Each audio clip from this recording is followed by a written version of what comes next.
तेरी बीवी लिपस्टिक लगाकर, लाली पाउडर लगाकर, सजकर संवर करके बाजार जाया करती थी, खूबसूरत साड़ी पहनकर अपने हुस्न की नुमाइश किया करती थी। तूने अपनी बीवी को कभी रोका कि नहीं रोका? तेरी जवान बेटी टाइट कपड़े पहन करके बाजार में घुमा करती थी, तूने अपनी बेटी को कभी मना किया कि नहीं किया?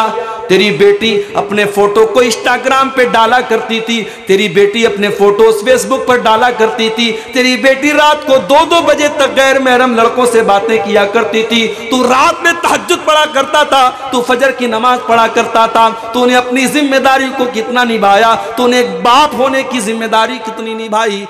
कुल्लुकुम राई व कुल्लुकुम मसऊलुन अन रइयतिही। ओ लोगो, तुम में से हर इंसान से उसकी जिम्मेदारी के बारे में कल पूछा जाएगा। हालात बहुत खराब हो चुके हैं मेरे भाई, हमारी और आपकी सोच से भी खराब हो चुके हैं। 2-3 दिन पहले मेरे पास मैसेज आया, महाराष्ट्र के अंदर एक बहुत मशहूर शहर है नागपुर। नागपुर में सोफिया नाम की मुसलमान लड़की शादी कर रही है भुवनेश्वर नाम के गैर मुस्लिम लड़के के साथ। लड़की का नाम सोफिया है, लड़के का नाम भुवनेश्वर है। लड़की मुसलमान घर की, लड़का गैर मुस्लिम घर का, हिंदू घर का। शादी का कार्ड छप रहा है और शादी के कार्ड पर बाकायदा हिंदू रीति रिवाज से विवाह की बात कही गई है और ऊपर ओम गणेशाय नमः भी लिखा हुआ है। मेरे प्यारे साथियों, अगर आपकी मुसलमान लड़की अपने घर से भाग करके किसी गैर मुस्लिम के साथ शादी कर रही है और फिर उसके धर्म को स्वीकार कर रही है और इस्लाम को त्याग रही है, इस्लाम को छोड़ रही है, तो क्या ये पूरी कौम के लिए सोचने का मकाम नहीं है? क्या ये चुल्लू भर पानी में डूब मरने का मकाम नहीं है? हमें और आपको इस पर भी गौर करने की जरूरत है कि हम अपनी बेटियों को इस लायक भी नहीं बना सके। हमने अपनी लड़कियों को ग्रेजुएशन करा दिया, हमने कॉलेज में पढ़ाया, हमने यूनिवर्सिटीज में पढ़ाया, हमने उसको बड़ी आला तालीम तो दिलाई, मगर हमने उसको दीन के नाम पर क्या सिखाया? हमने बहुत बड़ा अगर हमने तीर मार लिया, हमने किसी हाफिज साहब को पकड़ लिया, किसी मौलवी साहब को पकड़ लिया, मौलवी साहब मेरी बेटी को कुरान पढ़ा दीजिए। मौलवी साहब 1-1 घंटे की ट्यूशन करने लगे और आपकी बेटी को कुरान उन्होंने पढ़ा दिया। आपकी बेटी ने कुरान को पढ़ा तो, लेकिन रट्टू तोते की तरह आपकी बेटी ने कुरान को पढ़ा। उसे कुरान की किसी आयत का मतलब नहीं आता, उसने कुरान को कभी समझा ही नहीं, उसने कुरान को कभी जाना ही नहीं। उसने रट्टू तोते की तरह कुरान पढ़ तो लिया, मगर कुरान में पर्दे का हुक्म दिया गया, यह आपकी बेटी को मालूम नहीं। कुरान में नजरों को झुकाने का हुक्म दिया गया, यह आपकी बेटी को मालूम नहीं। कुरान में ज़िना को दुनिया का बहुत बड़ा गुनाह कहा गया, आपकी बेटी को मालूम नहीं। कुरान में अपनी शर्मगाह की हिफाजत करने का हुक्म दिया गया, आपकी बेटी ने कभी पढ़ा ही नहीं। कुरान में यह कहा गया कि जब तुम घर से निकलो तो अपने आप को पर्दे में, अपने आप को हिजाब में, अपने आप को बुर्के में तुम छिपा करके निकलो। आपकी बेटी को यह बताने वाला कोई नहीं है। क्या अल्लाह कल कयामत के दिन हमें पकड़ेगा नहीं मेरे भाई? क्या आपने अपने बच्चों की तरबियत क्या की? आपने अपनी बेटियों को पढ़ाया तो कितना पढ़ाया? अरे हमारे यहां तो फिर भी चलो गनीमत है, मस्जिदों में औरतों का इंतजाम है। यहां किसी ने बताया कि पूरी मस्जिद में 5 टाइम औरतें आती हैं, बहुत अच्छी बात है। 5 टाइम आपके घर की औरतें मस्जिद में आए या ना आए वो इतना इंपॉर्टेंट नहीं है, लेकिन हफ्ते में जब जुमा की नमाज होती है और इमाम साहब बड़ी मेहनत करके आधा घंटा की तकरीर करते हैं, खुतबा देते हैं और इस्लाम की बातें बताते हैं, कुरान की बातें बताते हैं, मेरे भाई आप कोशिश कीजिए कि आपकी मस्जिद में औरतों के लिए कम से कम जुमा के दिन जरूर इंतजाम होना चाहिए, ताकि हफ्ते के एक दिन कम से कम आपके घर की औरतें इस्लाम की बातों को समझ सकें। साल में एक जलसा करा लेने से आपकी बेटी और आपके घर की औरतें दीन को नहीं समझ सकती। आज कितनी औरतें हैं, अगर मैं पूछना शुरू कर दूं कि तुमको नहाने का इस्लामी तरीका आता है, तो कितनी औरतों को इस्लामी तरीका नहीं आता, गुस्ल करने का, नहाने का तरीका नहीं आता। कितनी औरतों को मालूम ही नहीं कि वो कब पाक होती हैं, कब नापाक होती हैं। पाकी और नापाकी का मसला हो, नमाज का मसला हो, तहारत का मसला हो, अकीदे का मसला हो, आज हमारे घर की औरतों को मेरे भाइयों कोई बताने वाला नहीं। बीमार दवाई खाता नहीं, बदनाम तबीब का नाम हुआ। बीमार दवाई खाता नहीं, बदनाम तबीब का नाम हुआ। हुए काम बुरे तो मुसलमान से, बदनाम बेचारा इस्लाम हुआ। जब आपने अपनी बेटियों को इस्लाम सिखाया ही नहीं, तो अगर आपके घर की कोई सोफिया किसी भुवनेश्वर के साथ शादी कर रही है, तो मेरे भाई इसमें आश्चर्य की क्या बात है, इसमें हैरत की क्या बात है। आपकी बेटी को किसी ने बताया ही नहीं कि ईमान कितनी बड़ी दौलत है। अरे ये ईमान तो इतनी बड़ी दौलत है। हजरत सुमैया को तो देखो। ओ मेरी प्यारी माँ बहनों, काश कि आपको कोई सुमैया के बारे में बताने वाला मिलता। सुमैया तो वो है कि उसके शौहर के सामने, उसके जवान बेटे के सामने अबू जहल कहता है कि सुमैया, तूने अगर इस्लाम को नहीं छोड़ा, तूने मोहम्मद के दीन को नहीं छोड़ा, ऐ सुमैया मैं तुझे नंगा कर दूंगा, तेरे बदन से कपड़े उतार दूंगा। सामने जवान बेटा है। ओहो, माँ के लिए कितनी शर्म की बात है, माँ के लिए कितनी गैरत की बात है, उसके जवान बेटे के सामने उसको बेलिबास कर दिया जाए। मगर सुमैया को पता था आज दुनिया में ये हालात अगर मैंने देख लिए, लेकिन अपने ईमान को बचा लिया, अपनी तौहीद को बचा लिया, अपने दीन को बचा लिया, तो कल क़यामत के दिन में कामयाब हो जाऊंगी। सुमैया के बदन से कपड़े उतार लिए गए। बड़ी बेदर्दी से, बड़ी बेशर्मी से हजरत सुमैया को अबू जहल ने उनके शौहर के सामने, उनके जवान बेटे के सामने शहीद कर डाला। मगर सुमैया ने अपने दीन से समझौता न किया, अपने तौहीद से समझौता न किया, अपने इस्लाम को छोड़ना गवारा न किया। हमारी बेटियों को सुमैया के बारे में कोई बताने वाला नहीं। नबी अकरम का दौर है, लड़ाई का मैदान है, जंग का मैदान है। जंग खत्म हो चुकी है, मुसलमानों की शहीदों की लाशों को इकट्ठा किया जा रहा है।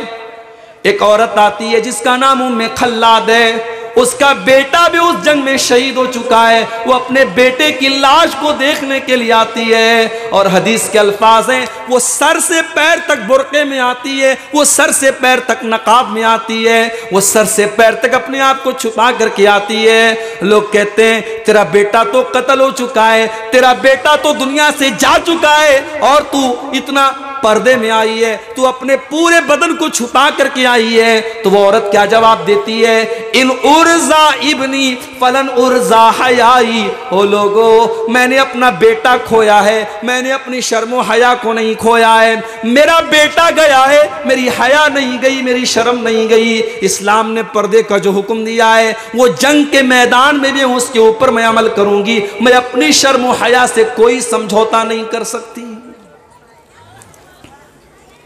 आज अपने घर की इस्लाह करने की मेरे भाइयों, और अपने घर को सुधारने की हमें बड़ी जरूरत है। और खास तौर से बुरा मत मानिएगा, बंगाल के हालात जो हैं इस मामले में बहुत खराब है। शायद आपको मालूम ना हो, आपके बंगाल में एक बड़ी तादाद में मुसलमान लड़कियां गैर मुस्लिमों के साथ शादी करके उनके साथ अपना घर बसा रही हैं, और उनके तरीके से पूजा पाठ कर रही हैं, उनके मजहब में शामिल हो रही हैं, और ये बड़ी तेजी से ये हो रहा है। आज आपके घरों में कितनी मुसलमान लड़कियां हैं, जब वो घर से निकलती हैं पता ही नहीं चलता कि ये मुसलमान है या गैर मुस्लिम है। न उसके लिबास से इस्लाम झलकता है, न उसकी चाल ढाल से इस्लाम झलकता है, न उसके शक्ल से, उसके चेहरे से इस्लाम झलकता है। ओ लोगों, मुसलमान औरत को तो देखकर दूर से ही पता चल जाता है ये मुसलमान औरत है। अल्लाह कुरान में कहता है, या अय्युहन नबी कुल अज़वाजिका व बनातिका व निसाइल मोमिनीना, ऐ नबी अपनी बीवियों से भी कह दीजिए, अपनी बेटियों से भी कह दीजिए, और तमाम मुसलमान औरतों से कह दीजिए, युदनीना अलैहिन्ना मिन जलाबीबिहिन्ना, जब वो अपने घर से निकला करें तो अपने ऊपर चादर डाल लें, अपने ऊपर बुर्का डाल लें, अपने ऊपर कोई ऐसा कपड़ा डाल लें जो उनकी खूबसूरती को छुपा ले, जो उनके शरीर को छुपा ले। ज़ालिका अदना अन युरफ़्ना फला युज़ैन, ये लिबास, ये पर्दा, ये हिजाब उनकी पहचान बन जाएगा और दुनिया वाले कहेंगे ये मुसलमान औरत है, ये अपने शरीर की नुमाइश नहीं करती, ये अपने हुस्न की नुमाइश नहीं करती। कितनी मुसलमान औरतें हैं शादी के बाद वो बाकायदा, वो क्या बोलते हैं उसको, जो सिंदूर, अपने माथे में सिंदूर लगाती हैं, अपनी मांग में सिंदूर भरती हैं, अपने गले में मंगलसूत्र पहनती हैं। क्या आपको मालूम नहीं है कि अगर कोई चीज किसी मजहब का, किसी धर्म का एक अमल हो जाए जिससे उस मजहब की पहचान जुड़ी हो, तो फिर उसको जेवर के तौर पर भी आपको नहीं पहनना चाहिए। मिसाल के तौर पर मंगलसूत्र हमारे हिंदू भाइयों के यहाँ शादीशुदा औरत के लिए उसके सुहाग की एक निशानी होती है, और वो मंगलसूत्र को इतना कीमती समझा जाता है कि 1 मिनट के लिए भी औरत अपने गले से मंगलसूत्र नहीं उतारती है। तो औरत गले में हार पहन सकती है, लॉकेट पहन सकती है, लेकिन अगर मुसलमान औरत मंगलसूत्र पहनती है, इसका मतलब ये हुआ कि वो उस मजहब की एक पहचान वाली चीज, हिंदू धर्म की एक ऐसी चीज जो उस मजहब के साथ जुड़ी है, उसको वो अपने गले में पहन करके चल रही है। और अल्लाह के प्यारे नबी ने फरमाया, मन तशब्बह बिकौमिन फहुवा मिनहुम, जो किसी दूसरे मजहब और किसी दूसरी कौम के तरीके पर चलेगा, वो कयामत के दिन उसी के साथ उठाया जाए। क्या आपको मालूम नहीं है कि मांग में सिंदूर भरना ये भी हिंदू मजहब की एक निशानी है? कितनी मुसलमान औरतें, हमारी मुसलमान औरतें सिंदूर लगाती हैं, माथे पर बिंदिया जो लगाती हैं, इस बिंदिया को भी लगाने से परहेज करना चाहिए, बचना चाहिए। आपके इसी बंगाल में हमने ये भी सुना और देखा, शादी के पहले एक रस्म होती है, हल्दी की रस्म। अब बड़ी तेजी से ये सब चीजें बढ़ रही हैं। हल्दी की रस्म होती है, चलो हल्दी, अब यह भी एक सवाल है कि हल्दी क्यों लगाई जाती है। एक दिन मैं इंटरनेट पर सर्च कर रहा था कि शादी के मौके पर हमारे भारत में हल्दी क्यों लगाई जाती है, तो पता लगा कि हल्दी का भी ताल्लुक मजहब से है। उसको भी हिंदू धर्म की के अंदर एक बड़ी मान्यता दी गई है कि अगर हल्दी लगा ली जाए तो फिर औरत, शौहर और बीवी का जो रिश्ता है, पति पत्नी का जो रिश्ता है, इस पे किसी की नजर नहीं लगेगी। हल्दी के लगाने से इसके अंदर बरकत पैदा होगी। अब जाहिर है अगर इस लिहाज से देखा जाए तो हल्दी लगाना भी ठीक नहीं। हालांकि हल्दी के अंदर मेडिकल पॉइंट ऑफ व्यू से एंटीसेप्टिक है हल्दी लगाने से शरीर और बदन में फायदा होता है। चलो अगर हम दवा के तौर पे, इलाज के तौर पे, शादी हो रही है लड़की की, वो अपने बदन पे हल्दी लगा रही है, चलो उस लिहाज से अगर हम उसको सही भी कह दें, लेकिन उसका बाकायदा एक फंक्शन करना, हल्दी के नाम पे पूरी पार्टी हो रही है, सारे घर की लड़कियां पीले पीले कपड़े पहन रही हैं, सारे घर के लड़के पीले पीले कपड़े पहन रहे हैं, बाकायदा दावत का एहतमाम किया जा रहा है। ये क्या हो रहा है मेरे प्यारे भाइयों? क्या इस्लाम इस बात की इजाजत देता है? ये तो गैर मुस्लिमों का तरीका है, ये तो गैर मुस्लिमों का कल्चर है। इस्लाम के अंदर इसकी कोई इजाजत नहीं है। अल्लाह के नबी फरमाते हैं, लतत्तबिउन्ना सुनन मन कान क़ब्लकुम शिब्रम बिशिब्रिन व ज़िराअम बिज़िराइन। ओ लोगो, तुम अपने से पहले के लोगों के तरीके पर चलोगे। अगर वो एक हाथ चलेंगे तो तुम भी एक हाथ चलोगे, अगर वो पूरा एक बालिश से चलेंगे तो तुम एक बालिश से चलोगे, एक हाथ चलेंगे तो तुम भी एक हाथ चलोगे। हत्ता लऊ दखलू जोहरा ज़ब्बिन, अगर तुमसे पहले के लोग किसी जानवर के बिल में चले जाएंगे तो तुम भी उसके बिल में चले जाओगे। पहले के लोगों के तरीके पर तुम चलोगे।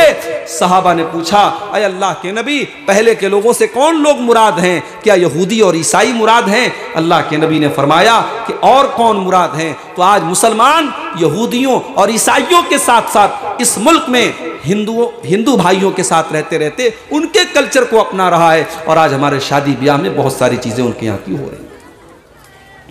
अच्छे अच्छे दीनदार घरों में बर्थडे मनाया जा रहा है, बच्चे की पैदाइश के दिन बच्चे के लिए बाकायदा बड़ा सा केक लाया जा रहा है, मोमबत्ती लाई जा रही है, घर में पार्टी हो रही है, ताली बजाई जा रही है, हैप्पी बर्थडे टू यू का नारा लगाया जा रहा है, खानदान वालों को दावत खिलाई जा रही है। क्या है मेरे भाई ये सब? उसके बाद एनिवर्सरी मनाई जा रही है। मेरी शादी हुई थी 24 फरवरी को। हर साल 24 फरवरी को मेरी बीवी कहती है कि कल आप रहेंगे कि नहीं? मैं कहता हूं मैं प्रोग्राम में जा रहा हूं, मैं रहता ही हूं उस दिन। औरतों को ना ये सब चीजें बड़ी अच्छी लगती हैं कि शादी वाले दिन शौहर हमारा घर पे रहे, सालगिरह वाला दिन है, उस दिन बड़ा यादगार दिन है। अरे भाई, हर दिन को यादगार बनाओ ना। बीवी से मोहब्बत करने के लिए साल का कोई दिन खास नहीं है, हर दिन उससे मोहब्बत करो। बच्चों से मोहब्बत करना है, बच्चों को केक खिलाना है, कभी भी केक खिलाओ। उसके लिए आपको बर्थडे मनाने की जरूरत नहीं है। ये तमाम चीजें बेकार हैं। हमने एक दिन बना लिया। अब मदर्स डे, साल में एक दिन है मदर्स डे। उस दिन बेचारा जो जिंदगी में कभी अपनी मां से कायदे से बात नहीं करता, वो भी फेसबुक पर ज्ञान दे रहा है कि मां का ये मकाम है और मां का ये मकाम है, हैप्पी मदर्स डे। अबे जाके पहले तू अपनी मां की खैर खबर ले भाई साहब।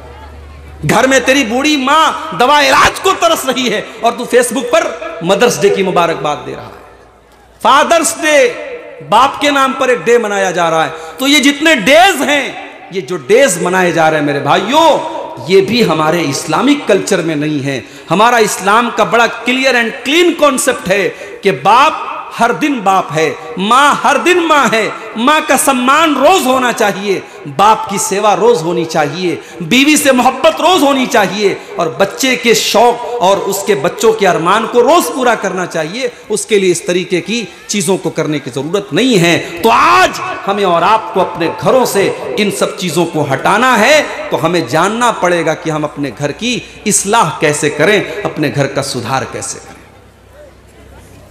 फितनों का दौर है, ये फितनों का दौर है। कहीं बेपर्दगी का फितना, कहीं बेहयाई का फितना, कहीं इस्लाम के नाम पर इस्लाम से दूर करने का फितना है। इस दौर में भी अल्लाह के नबी की ये तालीम है कि इंसान ज्यादा से ज्यादा अपने घर के अंदर रहे। अल्लाह के नबी फरमाते हैं, तूबा लिमन मलक लिसानहु, वो इंसान काबिल मुबारकबाद है जो अपनी जुबान को कंट्रोल कर ले, वह वसियहु बैतहु, और जो अपने घर के अंदर रहे।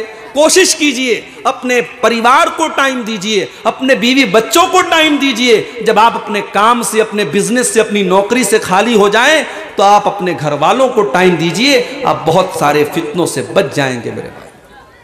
आज हालात क्या है?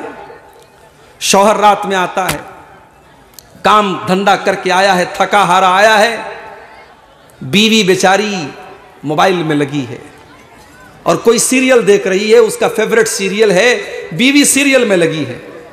शौहर बेचारा खाना खाता है। अब खाना खाने के बाद शौहर बच्चों से नहीं बोल रहा है, बच्चों की खैर खबर नहीं ले रहा है। शौहर भी अपना मोबाइल पर लग गया, व्हाट्सएप पर लग गया, फेसबुक पर लग गया, अपने सोशल मीडिया में लग गया। बच्चे अपना अलग मोबाइल पर वीडियो देख रहे हैं, माँ अलग सीरियल देख रही है, बाप की एक अलग दुनिया है। मेरे भाई, ये पूरे घर का जनाजा निकल रहा है। घर के अंदर जो प्यार होना चाहिए, न माँ को बच्चे का प्यार मिल रहा है, न बच्चे को माँ का प्यार मिल रहा है, न शौहर को बीवी की मोहब्बत मिल रही है, न बीवी को शौहर की मोहब्बत मिल रही है। इसीलिए अरबी का एक शायर कहता है, लैसल यतीम मन इंतहा अबवाहु मिन हम्मिल हयाति व खल्लफाहु जलीला। अरे यतीम वो नहीं है, अनाथ वो नहीं है जिसकी माँ और जिसका बाप दुनिया से चला गया हो। इन्नल यतीम हुवल्लज़ी तल्क़ा लहू उम्मन तखल्लत अव अबम मशगूला। अरे यतीम तो वो है, अनाथ तो वो है कि जिसकी माँ के पास उसके लिए टाइम ना हो, जिसके बाप के पास उसके लिए समय ना हो। आज बच्चों के लिए माँ बाप के पास टाइम नहीं है, न माँ कभी अपने बच्चे को बैठ कर के दीन की बातें बता रही है, न बाप अपने बच्चों को कभी बता रहा है। वो माएँ थीं जो अपने बच्चों के दीन की फिक्र करती थी। इमाम बुखारी का नाम तो सुना है ना आपने? इमाम बुखारी का नाम क्या था? मोहम्मद बिन इस्माइल। इमाम बुखारी का नाम था मोहम्मद, उनके बाप का नाम था इस्माइल। इमाम बुखारी की उम्र भी 5 साल थी।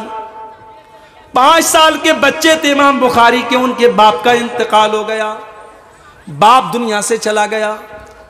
लोग कहते हैं जब बाप दुनिया से चला जाए तो बच्चे बिगड़ जाते हैं। बच्चे आम तौर से बाप अगर ना हो तो माँ उनको कंट्रोल नहीं कर पाती, ये आम तौर से माना जाता है।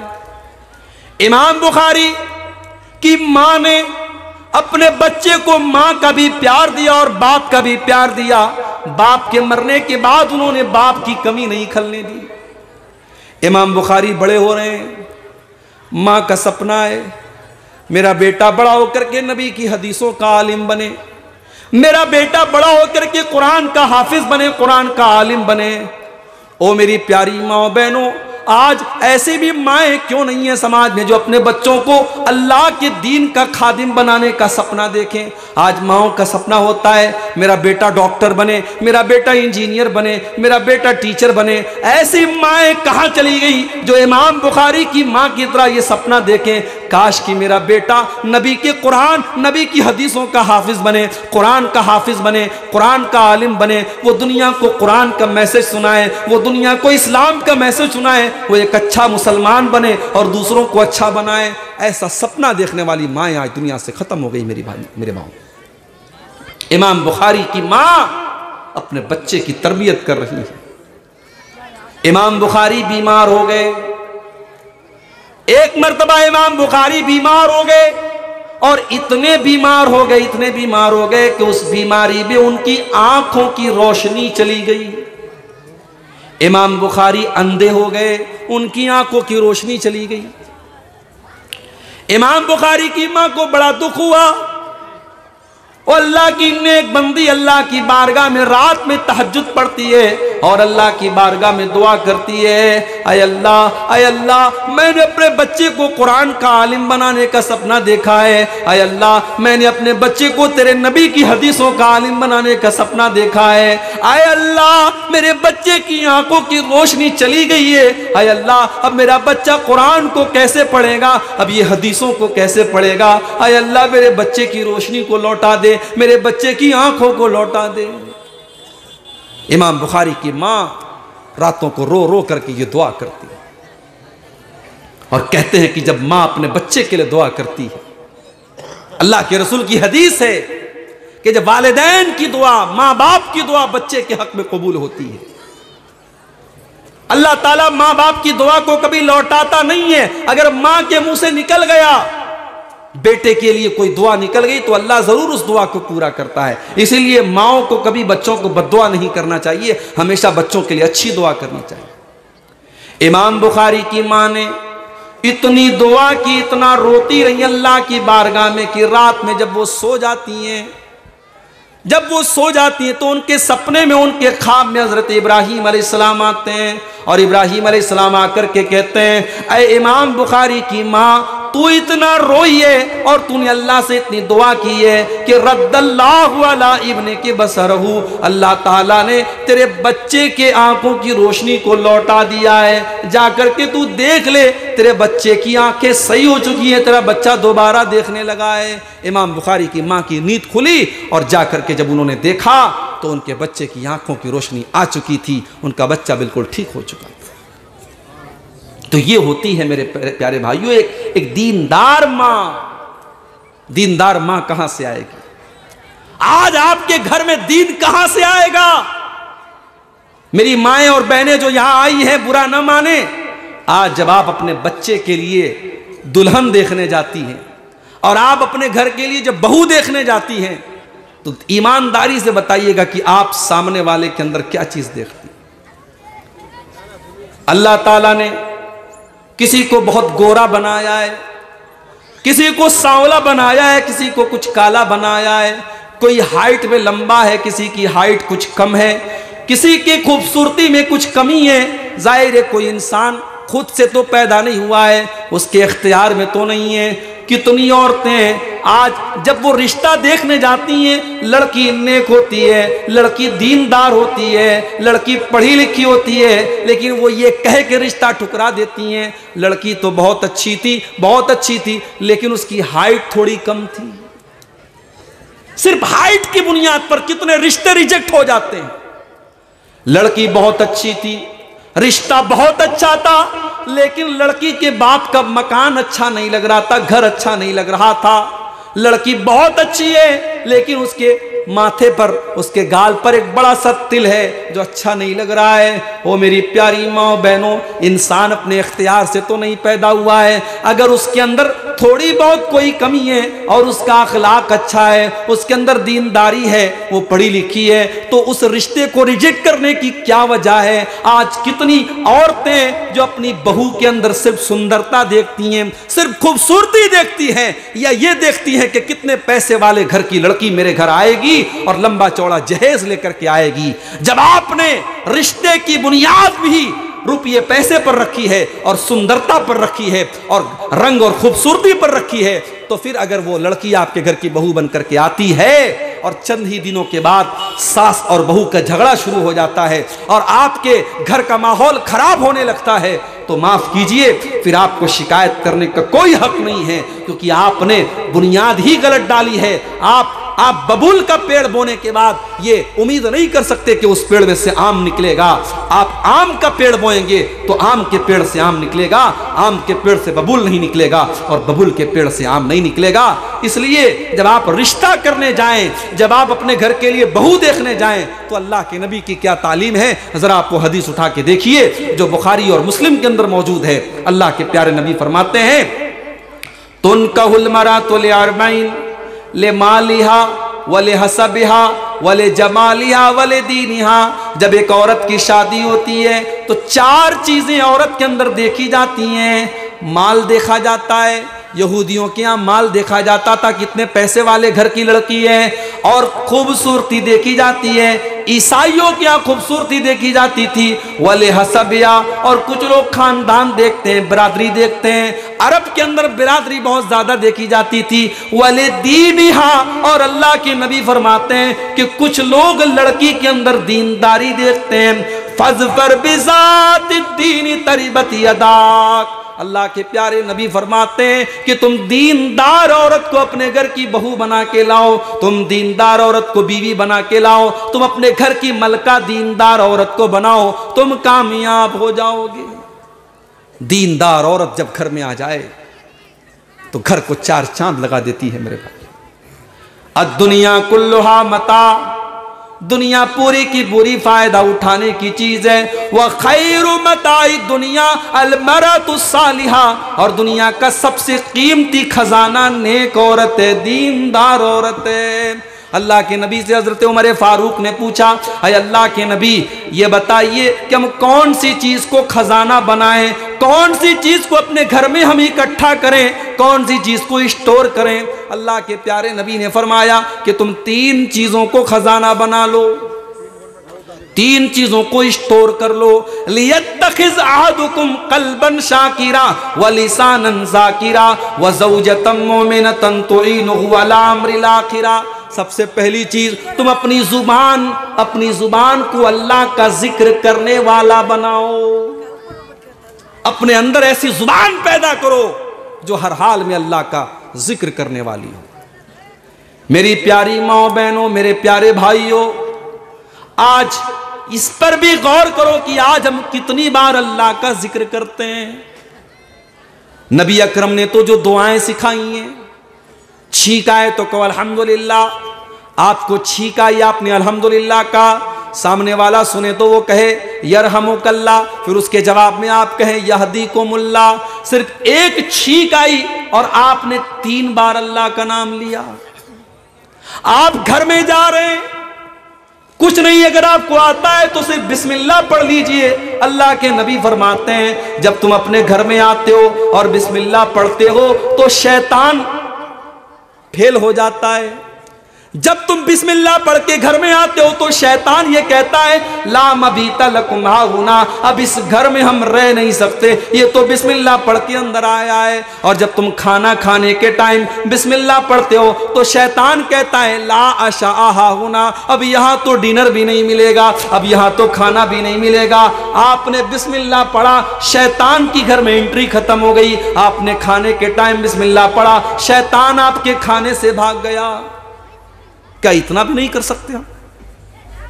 घर से आप निकल रहे हैं, दुकान पे जा रहे हैं, मकान पे जा रहे हैं, बिजनेस पे जा रहे हैं, कहीं भी जा रहे हैं, जब आप घर से निकलने लगिए अल्लाह के नबी फरमाते हैं ये दुआ पढ़ के निकलिए, बिस्मिल्लाहि तवक्कलतु अलल्लाहि ला हौला वला कुव्वता इल्ला बिल्लाह। छोटी सी दुआ है, 2 मिनट में आपको याद हो जाएगी। बिस्मिल्लाह, मैं अल्लाह के नाम से निकल रहा हूं। तवक्कलतु अलल्लाह, मैं अल्लाह के ऊपर भरोसा करके निकल रहा हूं। ला हौला वला कुव्वता इल्ला बिल्लाह, अल्लाह के सिवा किसी के पास कोई ताकत नहीं है, कोई पावर नहीं है। ये दुआ पढ़ के आप निकलेंगे, कोई शैतान आपका कुछ बिगाड़ नहीं सकता। अल्लाह के नबी फरमाते हैं जब ये दुआ पढ़ के आप निकलेंगे तो शैतान अगर आपको बहकाने के लिए आता है तो फरिश्ते उससे कहते हैं इसने तो वो दुआ पढ़ ली कि वह कद वो कीता, इसको तो अल्लाह ताला ने अपनी छाया में, अल्लाह ताला ने अपने प्रोटेक्शन में ले लिया है, अब शैतान इसको कुछ नहीं कर सकता, अब शैतान इसका कुछ नहीं बिगाड़ सकता। अल्लाह का जिक्र करने के लिए ये छोटी छोटी दुआएं हैं मेरे भाइयों, इनको आप याद कर लें। और मैं आपको एक दुआ की किताब के बारे में बताता हूं, मुझे उम्मीद है कि बंगला में भी वो किताब आपको मिल जाएगी। वो बड़ी ऑथेंटिक किताब है, बड़ी मोतबर किताब है, हिस्नुल मुस्लिम दुआ की किताब है। और इंशाअल्लाह मैं जल्द ही ऑनलाइन इस दुआ के बारे में भी कुछ एक कोर्स की शक्ल में इसकी एक एक दुआ का जो मतलब है उसको एक्सप्लेन करके, उसका मतलब बता करके मैं इंशाअल्लाह, वो वीडियो भी इंटरनेट पर जल्दी आएगा जिसमें इस किताब की, ज़्यादा मोटी किताब नहीं है, पॉकेट साइज में आपको मिल जाएगी। आप पता लगाइएगा, बंगला में भी ज़रूर आती होगी। आप हिस्नुल मुस्लिम को अपने पास रखिए और छोटी छोटी दुआओं को आप याद करिए मेरे भाइयों, और अपने बच्चों को याद कराइए। और जब आप इन दुआओं को याद करेंगे और आपके घर में अल्लाह का जिक्र जब होगा तो आपके घर से बहुत सारी बुराइयां खत्म हो जाएंगी। इसलिए कि जब घर में अल्लाह का नाम लिया जाता है, जब अल्लाह का जिक्र होता है तो शैतान वहीं से नाकाम होने लगता है। इसीलिए अल्लाह के नबी फरमाते हैं मसलुल बैतिल्लज़ी युज़करुल्लाहु फीही वल बैतिल्लज़ी ला युज़करु फीही मसलुल हय्यि वल मय्यित। जिस घर में अल्लाह का नाम लिया जाए वो घर जिंदा है, और जिस घर में अल्लाह का नाम न लिया जाए वो घर मुर्दा है। जिन्नात का मसला आता है, मौलवी साहब मेरे घर में जिन्नात का असर है, मौलवी साहब मेरी जवान बेटी पता नहीं कैसी कैसी बातें कर रही है, उल्टी सीधी बातें कर रही है, होश में नहीं रहती है, बाल को बिखेर लेती है। मौलवी साहब ने आके देखा, कहा जिन्नात का साया है इसके ऊपर किसी ने जादू किया है। मेरे भाइयों, आपको मौलवी साहब के पास जाने की जरूरत नहीं है। अगर आप अपने घर को जिन्नात से बचाना चाहते हैं, शैतान से बचाना चाहते हैं, आप बस एक काम करना शुरू कर दीजिए, अपने घर में सूरह बकरा की तिलावत आप डेली किया करें। अगर आप पूरी नहीं कर सकते, थोड़ी थोड़ी करके करा करें। अल्लाह के प्यारे नबी फरमाते हैं इन्न शैताना यनफिरु मिनल बैतिल्लज़ी तुक़रअ फीही सूरतुल बकरा। जिस घर में सूरह बकरा पढ़ी जाती है उस घर से शैतान भाग जाता है। सूरह बकरा की तिलावत आप करें, कोई शैतान आपके घर में नहीं आ सकता, कोई जिन आपकी बेटी को परेशान नहीं कर सकता। मगर हम लोग तो शॉर्टकट चाहते हैं ना, हमको ना पढ़ना पड़े, हम मौलवी साहब से पढ़वा देंगे। हम मोबाइल के जरिए, लोग हमसे पूछते हैं व्हाट्सएप पर कॉल करके, मैसेज करके, मौलवी साहब हमको अपने घर में सूरह बकरा पढ़नी है, 2.5 पारे की सूरत है, बड़ी लंबी सूरत है, उतना टाइम नहीं है, हम मोबाइल के ऊपर अगर उसको चला दे तो चलेगा क्या? मैंने कहा देखिए, आप मोबाइल पर जब सूरह बकरा चलाएंगे तो आप नहीं पढ़ रहे हैं, मोबाइल पढ़ रहा है। और मोबाइल के पढ़ने पर शैतान भागने की बात नहीं कही गई है, आपको पढ़ना चाहिए, सवाब भी इसी में है। और शरीयत के हुक्म तक का तकाजा भी यही है कि आप डायरेक्ट पढ़ें, आप मोबाइल के जरिए कुरान की तिलावत न करवाएं, आप खुद तिलावत करें, ताकि आपके घर से शैतान का असर खत्म हो जाए। तो घर को अगर दीनदार बनाना है तो हमें और आपको घर में यह काम करना पड़ेगा। इसी तरीके से अगर आपके घर के माहौल को इस्लामी माहौल बनाना है तो अपने घर में नमाज का माहौल बनाओ। अपने घर का माहौल ऐसा बनाओ कि अजान की आवाज सुनने के बाद सारे काम धंधे बंद हो जाएं, औरतें हों, बड़े हों, बच्चे हों, उनको सबसे पहले नमाज की फिक्र हो जाए। इसीलिए अल्लाह के नबी फरमाते हैं कि कल क़यामत के दिन जब सूरज 1 मील की दूरी पर होगा, अल्लाह ताला अपने कुछ बंदों को अपने अर्श का साया देगा।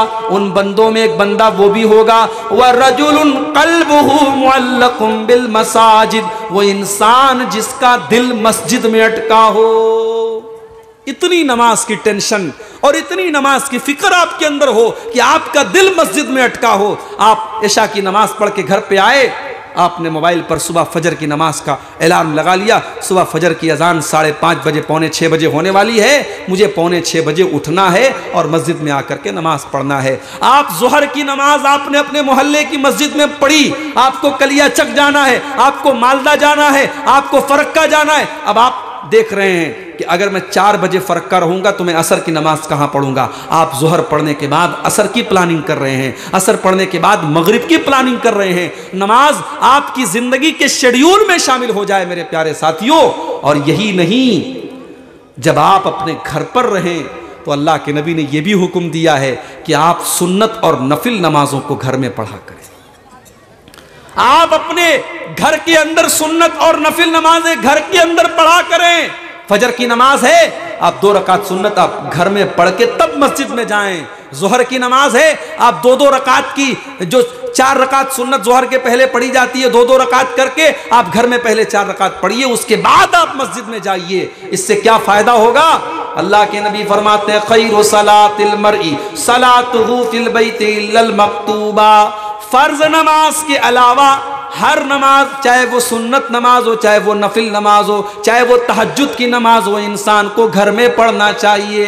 क्यों पढ़ना चाहिए उसकी वजह भी समझ लीजिए। जब आप घर में नमाज पढ़ेंगे, आपका छोटा बच्चा आपको देख करके नमाज की मोहब्बत उसके दिल में पैदा होगी। आप मेरी प्यारी माँ बहनों जब घर में नमाज पढ़ेंगी, आपकी छोटी बच्ची, आपकी बेटी भी आपको देख करके नमाज सीखेगी। और आप जब घर में नमाज पढ़ेंगे जहाँ कोई देखने वाला नहीं है, तो आपकी नमाज के अंदर रियाकारी और दिखावे का भी कोई मतलब नहीं होगा।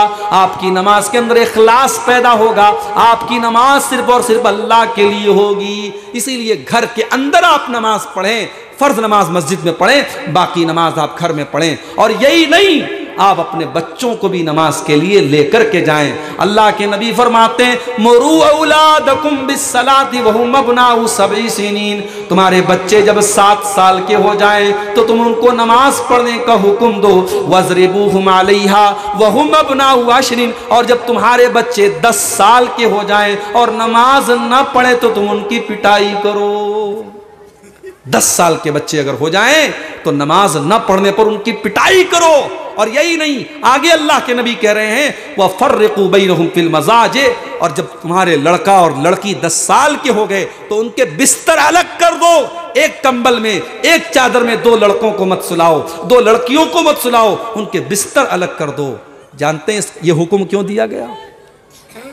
यह हुक्म इसलिए दिया गया कि 10 साल का जब लड़का आपका हो गया और 10 साल की आपकी बेटी जब हो गई, तो अब वो बुलूगत के करीब हो रहे हैं, अब वो यंग हो रहे हैं, अब वो टीन एज को पहुंच रहे हैं, अब जवानी की तरफ वो बढ़ रहे हैं, अब उनके जिस्म के अंदर तब्दीलियां आना शुरू हो गई हैं। अब शरीयत ये कहती है कि अब यहां से उनको पता लगना चाहिए कि अगर हम एक लड़की हैं तो हमें पर्दे में रहने का हुक्म है, अगर हम एक मर्द हैं तो फिर हमें अपनी नजरों और अपनी शर्मगाह की हिफाजत का हुक्म है। शरीयत ने समाज को गंदगी से बचाने के लिए बच्चा और बच्ची जब 10 साल के हो जाएं, वहीं से यह हुक्म दिया कि उनके बिस्तरों को अलग कर दिया जाए।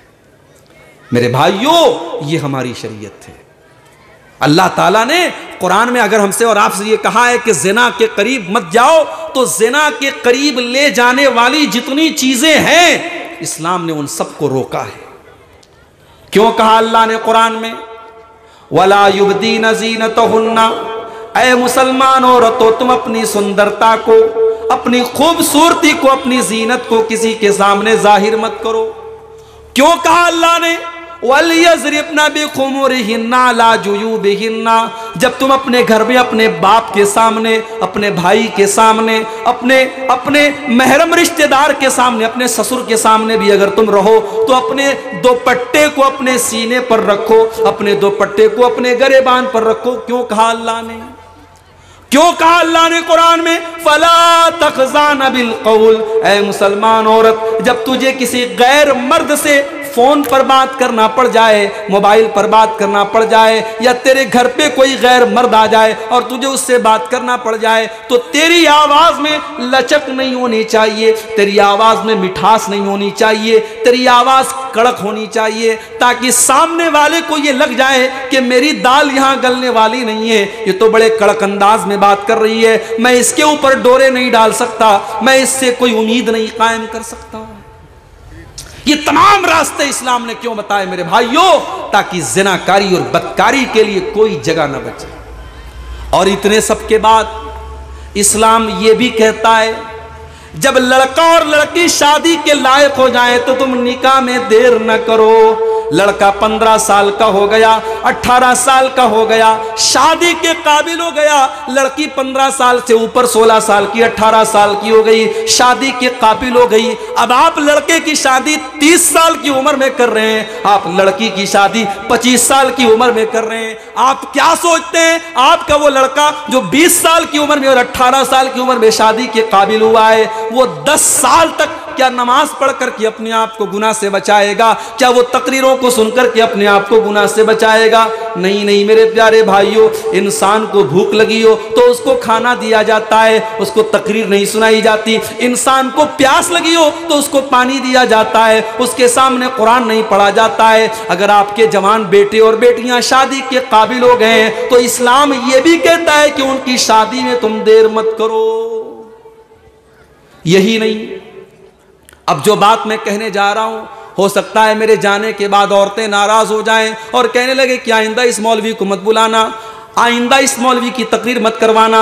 ये भी सुन लो, समाज में जिनाकारी को रोकने के लिए इस्लाम ये भी कहता है, अगर मर्द के पास ताकत है, पैसे वाला है और एक से ज्यादा बीवियों का वो हक अदा कर सकता है, वो 2 शादी कर सकता है, वो 3 कर सकता है, वो 4 कर सकता है, तो इस्लाम ये कहता है कि उस मर्द को कर लेना चाहिए।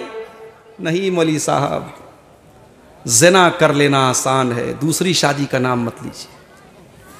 बीवी कहती है कि तुम गलत काम कर लो चलेगा, मगर तुम किसी को मेरी सौतन बना के लाओगे, मैं अपने प्यार को नहीं बांट सकती, मैं अपनी मोहब्बत को नहीं बांट सकती। बीवी साफ कहती है तुम गलत काम कर लो चलेगा, मगर मैं कल मुंबई में था, मुंबई में एक नौजवान लड़का मेरे पास आया, 28 साल 30 साल का लड़का रहा होगा, पैसे वाला लड़का है।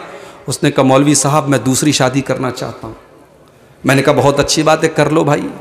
कहा किससे करूं, कोई बेटी देने को तैयार ही नहीं है। लड़की, मैंने एक ऐसी जगह रिश्ता भेजा जहां लड़की गूंगी है, लड़की बोल नहीं सकती है और गरीब फैमिली है, लेकिन उन लोगों ने भी कहा कि नहीं साहब हम दूसरी बीवी के तौर पर अपनी बेटी को नहीं देंगे। ये हालात हैं इस वक्त हमारे और आपके समाज के। दूसरी शादी जो बेचारा कर सकता है उसको करने की इजाजत नहीं है। नतीजा ये है, और मैं समाज की हकीकत आपको बता रहा हूं, कि कितने शादीशुदा लोग हैं जिनके शादी के बाद भी दूसरी औरतों से संबंध है, जिसको हम कहते हैं एक्स्ट्रा मैरिटल अफेयर। शादी के बाद भी नाजायज ताल्लुकात हैं और समाज के अंदर वो चीजें चल रही हैं, लेकिन दूसरी शादी को समाज ने गाली बना दिया। कोई दूसरी शादी कर ले, पूरा समाज कहता यार ये बहुत गलत आदमी है, बहुत अय्याश आदमी है, इसने दूसरी शादी कर ली। लेकिन उसी समाज में कितने शादीशुदा लोग हैं जो अपनी जरूरत को गलत और नाजायज तरीके से पूरा कर रहे हैं और समाज में उसको कोई बुरा कहने वाला और उसको कोई रोकने वाला नहीं है। मेरे भाइयों, अगर इस्लाम ने ज़िनाकारी से रोका है तो इस्लाम ने उसका हल भी बताया है। इस्लाम ये कहता है शादी करो, निकाह करो। कितनी लड़कियां हैं आज 25 साल की होगी, उनके माँ बाप उनकी शादी के बारे में सोचते भी नहीं है। अगर वो लड़की कभी अपनी माँ से कह दे मेरी शादी करा दो, माँ कहती है तू बड़ी बेशर्म हो गई है, तू शादी की बात कर रही है, तू बड़ी बेगैरत हो गई है, तू शादी की बात कर रही है। ओ मेरी प्यारी माँ बहनों, आप समझदारी से काम लो, आप समझदारी से काम लो। लड़की अगर शादी के काबिल हो चुकी है, आप उसकी शादी करा दीजिए और रिश्तेदारी और शादी में आप आसानी पैदा कीजिए, अपने स्टैंडर्ड को थोड़ा कम कर दीजिए। अगर अच्छा रिश्ता मिल रहा है, लड़का खाने कमाने वाला है, दीनदार है, बहुत अच्छा मकान नहीं है, बहुत ज़्यादा उसकी आमदनी नहीं है, लेकिन अगर लड़का दीनदार है, नेक है, अच्छा है, तो निकाह कर दो, शादी कर दो। जब इंसान शादी करता है, जब जिम्मेदारी उसके कंधों पर आती है, तो अल्लाह ताला ऑटोमेटिक उसकी रोजी रोटी में बरकत देता है। अल्लाह ताला ऑटोमेटिक बरकत देता है। मैंने तो देखा है और महसूस किया है, इंसान जब तक शादी नहीं होती है, अगर वो 1000 रुपया कमा रहा है, शादी के बाद ऑटोमेटिक वो 2000 कमाने लगता है। क्यों? क्योंकि जब बीवी आती है, बीवी अपने हिस्से का मुकद्दर लेके आती है, अपने हिस्से की रोजी लेके आती है। फिर 1 साल बाद, 2 साल बाद जब औलाद होती है, जब बेटा और बेटी होते हैं, इंसान की आमदनी में और उसकी कमाई में और अल्लाह बरकत देता है, क्योंकि जो बच्चा पैदा हुआ है वो अपनी रोजी रोटी लेकर के आया है। मेरे भाई, हम और आप ये समझते हैं हम पैसा कमा रहे हैं, तुम नहीं कमा रहे हो। तुम्हारे हिस्से का जो मुकद्दर है, उस मुकद्दर में जो रोजी अल्लाह ताला ने तुमको लिखी है, तुम्हारी बीवी के जरिए, तुम्हारे बच्चों के जरिए, वो तुमको मिलती है और अल्लाह तुमको देता है। इसलिए शादी में मेरे भाइयों आप आसानी पैदा करें। इसीलिए अल्लाह के नबी फरमाते हैं, इज़ा खतब इलैकुम मिम्मन तर्ज़ौना दीनहु व खुल्क़हु फज़व्विजूहु। जब तुम्हारे लड़का या लड़की के लिए कोई अच्छा रिश्ता मिले, कोई दीनदार रिश्ता मिले, तो तुम निकाह करने में देर न करो।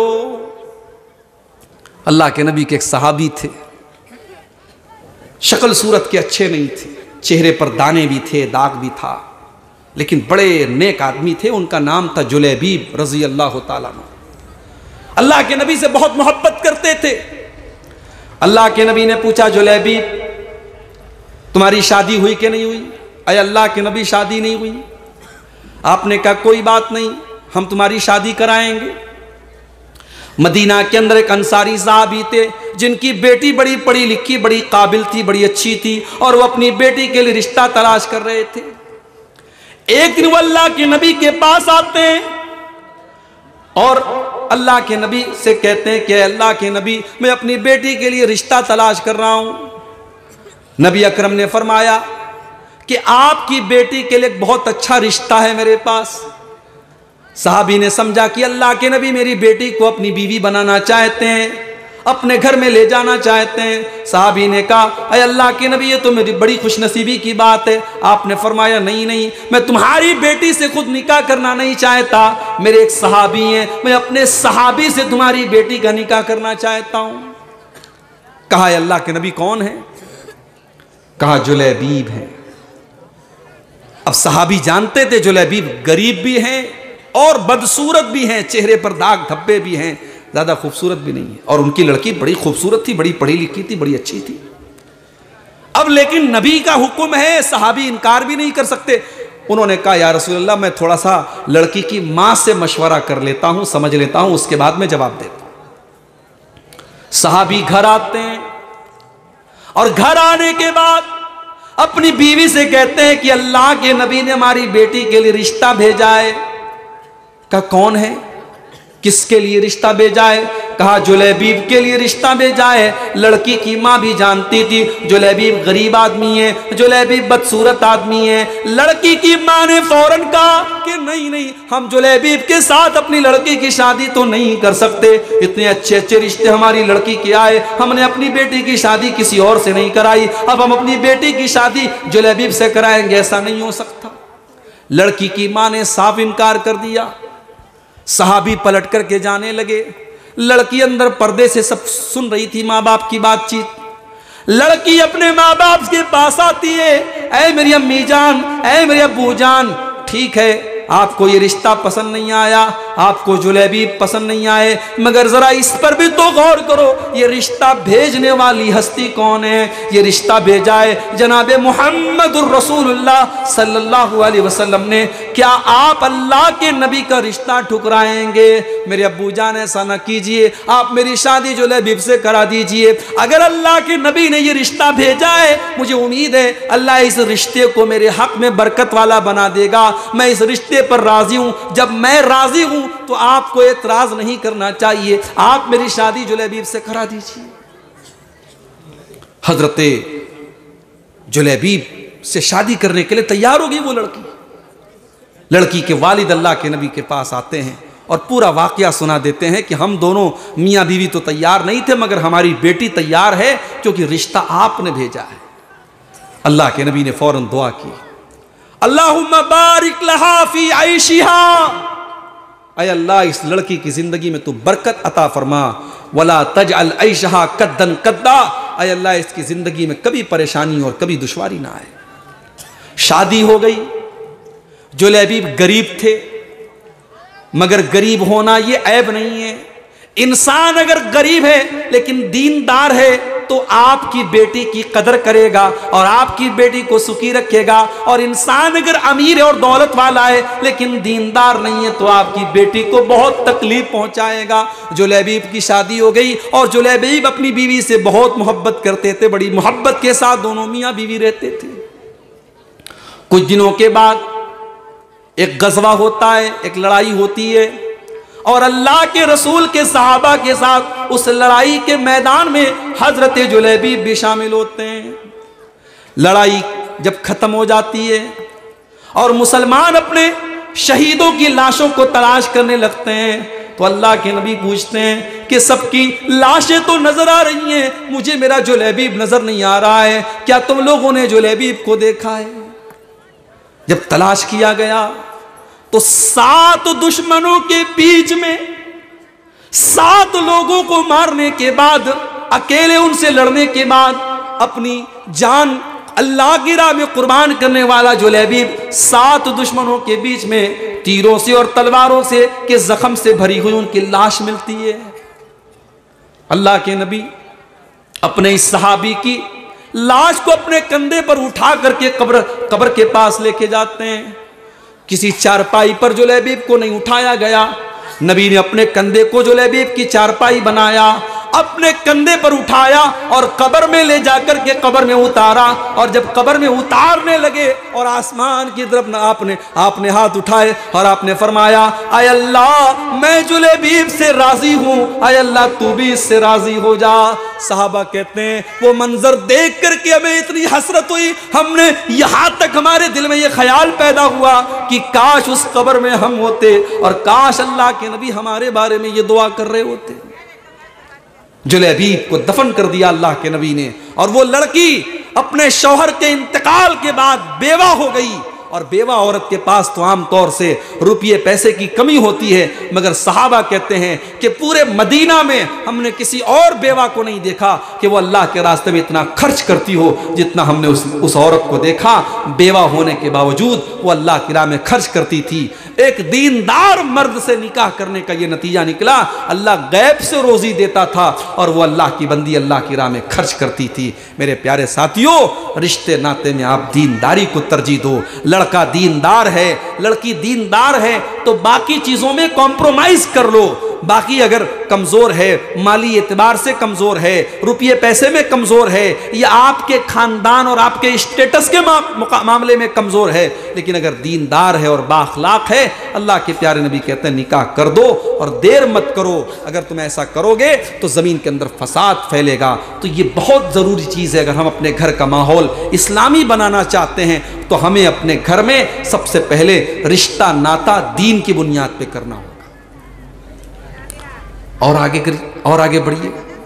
शादी हो गई, अब लड़की आपके घर में आती है और अब उसके बाद मियां बीवी आपस में जिंदगी गुजार रहे हैं। अब जाहिर है मियां बीवी के दरमियान मोहब्बत भी होगी और कभी कभी झगड़े भी होंगे। कभी शौहर की कोई बात बीवी को बुरी लगी, कभी बीवी की कोई बात शौहर को बुरी लगी। अब यहां इस्लाम क्या कहता है, इसको भी आप जरा समझ लें। इस्लाम ये कहता है अर्रिजालु क़व्वामूना अलन निसा। औरत को ये समझ लेना चाहिए कि मुझे अपने शौहर के ऊपर हुक्म नहीं चलाना है, मुझे अपने शौहर का हुक्म मानना है। अल्लाह ताला ने मेरे शौहर को मेरा निगरां बनाया है। अगर घर को एक स्कूल मान लिया जाए तो स्कूल का प्रिंसिपल जैसे होता है वैसे घर का प्रिंसिपल मर्द है और मर्द को अल्लाह ने घर का जिम्मेदार बनाया है। अगर घर को एक गाड़ी बना लिया जाए तो बीवी उस गाड़ी पर बैठी है और ड्राइवर उस गाड़ी का शौहर है। अल्लाह ने फरमाया कि हमने जिंदगी में औरत के ऊपर मर्द को निगरां बनाया है, जिम्मेदार बनाया है। क्यों बनाया? क्योंकि बहुत सारी चीजें ऐसी हैं जो मर्द कर सकता है, औरत नहीं कर सकती। अल्लाह ने मर्द को ताकतवर बनाया है। रात के 12 बजे मर्द जो है वो घर से निकल करके कहीं भी जा सकता है, लेकिन औरत नहीं जाती है। औरत नहीं जाती है, औरत कमजोर है। और ये औरत को मान लेना चाहिए कि अल्लाह ताला ने मर्द और औरत के को एक जैसा नहीं बनाया है। बहुत सारा ऐसा काम है जो औरत ही कर सकती है, मर्द नहीं कर सकता। और मैं कभी कभी एक बात कहता हूं कि मर्द के शरीर में ताकत है लेकिन औरत के आंसुओं में ताकत है, औरत के जज्बात में ताकत है। औरत अपने जज्बात के जरिए वो काम कर सकती है जो मर्द अपनी ताकत से नहीं कर सकता। अरे भाई, फिरौन का नाम सुना है कि नहीं सुना है? कैसा आदमी था? लग रहा है नींद आ रही है आप लोगों को। कैसा आदमी था? अच्छा था कि बुरा था? बहुत बड़ा जालिम था फिरौन। फिरौन को किसी ने बता दिया कि तुम्हारे दौरे हुकूमत में एक बच्चा पैदा होने वाला है जो आगे चल करके तुम्हारी हुकूमत को खत्म कर देगा। फिरौन ने ऑर्डर दे दिया कि जहां भी बच्चा पैदा हो रहा है चेक करो लड़का है कि लड़की। अगर लड़का है तो किल हिम, उसको कत्ल कर दो, मार डालो उसको, मर्डर कर दो उसका। इतना बड़ा जालिम था फिरौन। जब मूसा अलैहिस्सलाम पैदा हुए, मूसा अलैहिस्सलाम की मां का दिल धक धक कर रहा है कि मुझे तो बेटा पैदा हुआ है, अगर फिरौन को पता चलेगा तो मेरे बेटे को मरवा डालेगा। अल्लाह ने कहा है मूसा की मां, तू परेशान मत हो, तू अपने बच्चे को दूध पिला और दूध पिलाने के बाद एक संदूक में रख करके तू पानी में डाल दे। गौर करो मेरी प्यारी मां बहनों, एक मां से यह कहा जा रहा है कि अपने बच्चे को तू पानी में डाल दे। मूसा की मां जाहिर मां थी, मां का कलेजा कैसे मानेगा कि अपने बच्चे को मैं पानी में डाल दूं। मगर अल्लाह ने मूसा की मां के कलेजे को मजबूत किया और उन्होंने अपने बच्चे को दूध पिलाया और दूध पिलाने के बाद एक संदूक में रख के पानी में डाल दिया। और जब पानी में डाला तो अपनी बेटी से कहा कि जा तू देख तेरा भाई कहां जा रहा है। अल्लाह के हुक्म पर तो मैंने अमल कर दिया, लेकिन तू देख कि ये मेरा बेटा कहां जा रहा है। कुरान कहता है अब मूसा पानी के अंदर जा रहे हैं और बहन किनारे किनारे से देख रही कि मेरा भाई कहां जा रहा है। अगर आपके घर में कोई बहन है तो बहन से मोहब्बत करो मेरे भाई, ये बड़ा प्यारा रिश्ता होता है। अल्लाह जिनकी बहनें, अल्लाह उनकी बहनों को सलामत रखे। भाई बहन का रिश्ता भी बड़ा प्यारा होता है। बहनों को भाइयों की और भाइयों को बहनों की बड़ी फिक्र होती है। मूसा की बहन किनारे किनारे से देख रही मेरा भाई कहां जा रहा है। अब ये संदूक तैरते तैरते पानी के अंदर चलते चलते फिरौन के महल के पास पहुंचा। फिरौन की बीवी जिनका नाम आसिया था। अच्छा, आसिया जब लिखेंगे ना तो उर्दू में लिखेंगे जब तो अलिफ से लिखेंगे, अलिफ मद आ और छोटी सीन से, और ऐन से आसिया लिखते हैं। ऐन अलिफ जबर आ और स्वाद से लिखेंगे तो उसके माने हो जाएगा नाफरमान औरत। तो आसिया ऐन से नहीं हो सकता। किसी लड़की का नाम अगर आप रखें तो आसिया रखें अलिफ से, आसिया। अंग्रेजी में तो सेम रहेगा, हिंदी में तो सेम रहेगा, बंगला में तो सेम रहेगा, मगर उर्दू में ऐन और स्वाद के साथ गलत हो जाएगा और अलिफ और सिन के साथ सही रहेगा। तो हजरत मूसा की जब संदूक पहुंचा वहां पे, तो फिरौन की जो बीवी थी जिनका नाम आसिया था, उन्होंने देखा कि पानी के अंदर संदूक जा रहा है। तो उन्होंने अपनी एक नौकरानी को भेजा कि जाओ देखो क्या है संदूक में।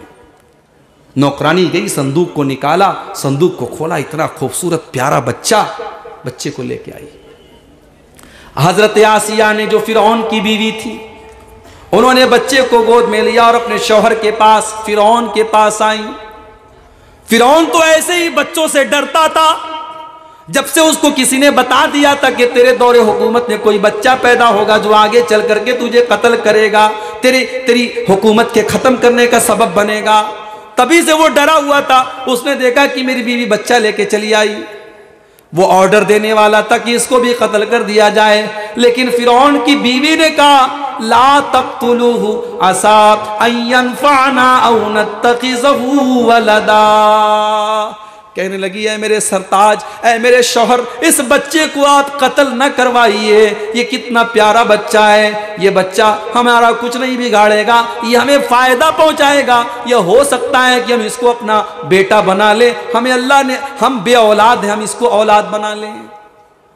फिरौन इतना बड़ा जालिम था, मगर बीवी ने जब ये बात उसके सामने रखी तो पत्थर दिल फिरौन भी मोम बन गया और उसने कहा ठीक है, बीवी की बात मान गया।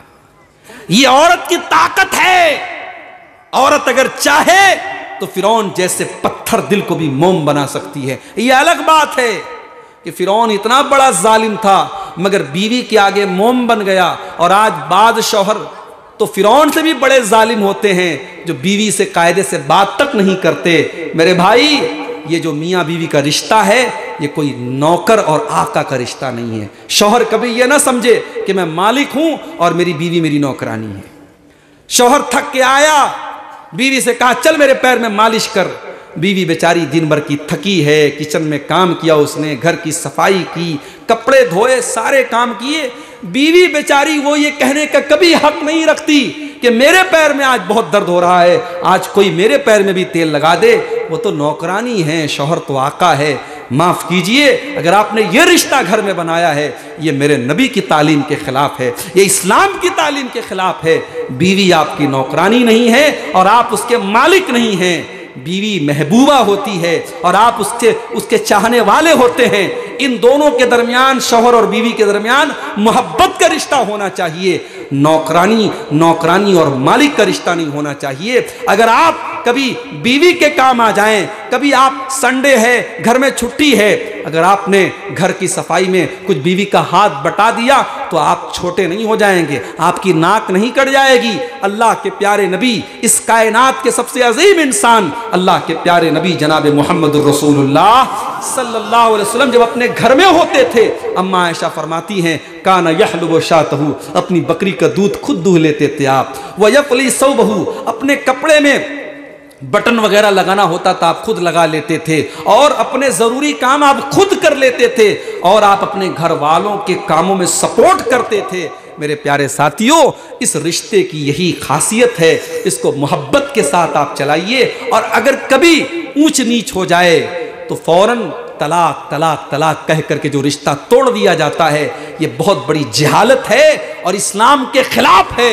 अरे तलाक तो बहुत बात की बात है। इस्लाम तो ये कहता है कि अगर आपको बीवी की कोई बात बुरी लगती है तो अकेले में बैठ करके सोचो कि बीवी ने आज खाना खराब बनाया है, आज उसने कपड़े पर प्रेस रख करके कपड़े को जला डाला है, लेकिन कम से कम तुम्हारे बच्चों की अच्छी परवरिश तो कर रही है, कम से कम वो बेहयाई और बेपर्दगी तो नहीं कर रही है। अल्लाह के नबी फरमाते हैं ला यफरक मोमिनुन मोमिनतन इन करिया मिना खुलकन रज़िया मिन आखर, खबरदार कोई मर्द अपनी औरत से अलग ना हो, अपनी बीवी से अलग ना हो और तलाक ना दे और बीवी को अलग ना करे। अगर उसको बीवी की कोई बात बुरी लगती है तो जरूर कोई ना कोई बात अच्छी लगेगी।